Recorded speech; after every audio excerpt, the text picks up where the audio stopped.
DIGയും ആ പുതിയ SIT ടീമും ശ്രദ്ധിക്കണം. നേരത്തെ ഉണ്ടായിരുന്ന SHOയും അതിലുള്ള ഒരു പോലീസ് കോൺസ്റ്റബിളും പോലും ഈ പുതിയ അന്വേഷണ സംഘത്തിൽ ഉണ്ടാകാതിരിക്കുന്നതാണ് നല്ലത് എന്നാണ്. കാരണം ആരോപണം അവരുടെ പേരിലാണ് നിലനിൽക്കുന്നത്. അതുകൊണ്ട് പുതിയ അന്വേഷണ സംഘം അവർ കണ്ടെത്തിയ ആ നിഗമനത്തോട് യോജിക്കുന്നുണ്ടോ, പുതിയതായി എന്തെങ്കിലും അന്വേഷിക്കേണ്ടതുണ്ടോ എന്നുള്ള കാര്യങ്ങൾ പരിശോധിക്കേണ്ടിയിരിക്കുന്നു. അത് തന്നെയല്ല, കൊന്നു കെട്ടിത്തൂക്കിന്നുള്ള ആ ആരോപണം ഇന്നും നിലനിൽക്കുകയാണ്. അതിന് അല്ല എന്ന് സ്ഥാപിച്ചെടുക്കണം. അങ്ങനെയെങ്കിൽ പുതിയ അന്വേഷണ സംഘത്തിന് വളരെയധികം ചുമതലകളും വളരെയധികം കാര്യക്ഷമതയും വളരെയധികം സ്റ്റഡിയും ഈ കാര്യത്തിൽ ആവശ്യമുണ്ട്. അവർ ആ രീതിയിലേക്ക് വരും എന്നാണ് ഞാൻ കരുതുന്നത്. വന്നില്ലെങ്കിൽ തീർച്ചയായിട്ടും ഇത് CBIക്ക് പോകാനുള്ള അടുത്ത നീക്കം ഉണ്ടാകും എന്ന് തന്നെയാണ് ഞാൻ കരുതുന്നത്. ഇതിനകത്ത് പല കാര്യങ്ങളും ഇനിയും പോലീസ് അന്വേഷിച്ച് കണ്ടെത്തേണ്ടിയിരിക്കുന്നു. കാരണം ആ സെൻഡ് ഓഫ് പാർട്ടിയിലെ തീർച്ചയായിട്ടും അവരുടെ പ്രസംഗം വിളിക്കാതെ അവിടെ വന്നു കയറി, അവർക്കൊരു കസേര അവിടെ ഇട്ടിരുന്നില്ല, മറ്റൊരാൾ മാറിക്കൊടുക്കുന്നത് നമ്മൾ കണ്ടു. അവർ പല കേസിനകത്ത് നേരത്തെ പ്രതിയായിട്ടുള്ള സ്ത്രീയാണ്. അവർ 2 ദിവസം വിവരം അറിയുമെന്ന് പറഞ്ഞിട്ടുണ്ട്.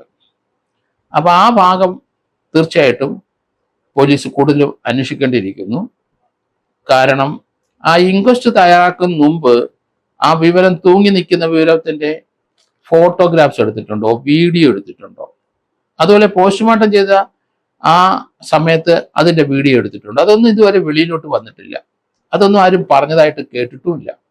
പോസ്റ്റ്മോർട്ടം ചെയ്യുമ്പം ഇതുപോലെ കോൺട്രവേഴ്സ്യലായ പല ഡെഡ് ബോഡിയും പോസ്റ്റ്മോർട്ടം ചെയ്യുമ്പം അതിന്റെ വീഡിയോഗ്രാഫ് തീർച്ചയായിട്ടും എടുത്തിരിക്കും. അത് മാൻഡേറ്ററി ആണ്.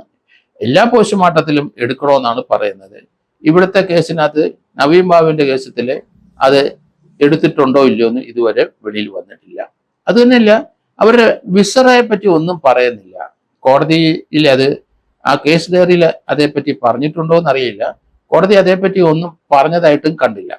ആ പോസ്റ്റ്മോർട്ടം റിപ്പോർട്ടിനകത്ത് വിസറ പ്രിസർവ് ചെയ്തെന്നോ അത് കെമിക്കൽ സാധന ലാബറട്ടറിയിൽ അയച്ചെന്നോ ഒന്നും കാണുന്നില്ല.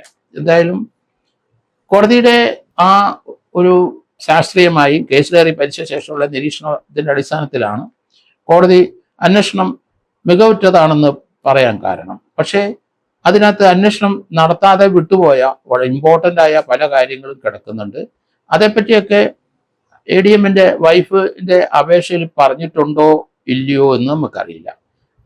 അങ്ങനെ പറഞ്ഞിരുന്നെങ്കിൽ അതേപ്പറ്റി തീർച്ചയായിട്ടും കോടതി പരിശോധിക്കുമായിരുന്നു. അങ്ങനെയുള്ള കാര്യങ്ങൾ, ആ സംശയകരമായ കാര്യങ്ങൾ, അതൊക്കെ അവരുടെ അഫിഡവിറ്റിനകത്ത് ഉണ്ടോ ഇല്ലയോ എന്ന് എനിക്കറിയില്ല.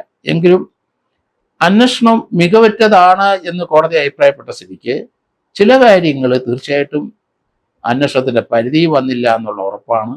ആ പോസ്റ്റ്മോർട്ടം ചെയ്ത ഡോക്ടറെ ചോദ്യം ചെയ്തിട്ടുണ്ടോ ഇല്ലയോ എന്ന് ഉറപ്പ്. കാരണം അദ്ദേഹം പോസ്റ്റ്മോർട്ടം ചെയ്ത കാര്യത്തെപ്പറ്റി അദ്ദേഹത്തിന്റെ സ്റ്റേറ്റ്മെന്റ് എടുത്തെങ്കിലും എന്തുകൊണ്ട് വിസറയുടെ കാര്യം എടുത്തില്ല, അത് പ്രിസർവ് ചെയ്തില്ല എന്നുള്ള ഉത്തരം പറയേണ്ടതാണ്.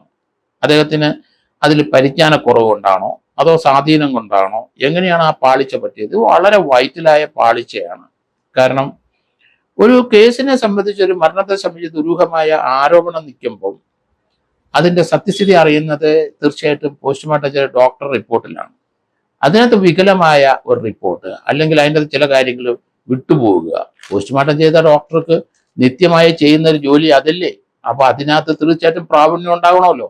പക്ഷെ എന്താണ് അതിനകത്ത് ഒരു പ്രാവീണ്യക്കുറവ് ഇതിനകത്ത് കാണുന്നത്? ഇങ്ങനെയുള്ള ധാരാളം ചോദ്യങ്ങൾ ഇനിയും നിലനിൽക്കുന്നുണ്ട്.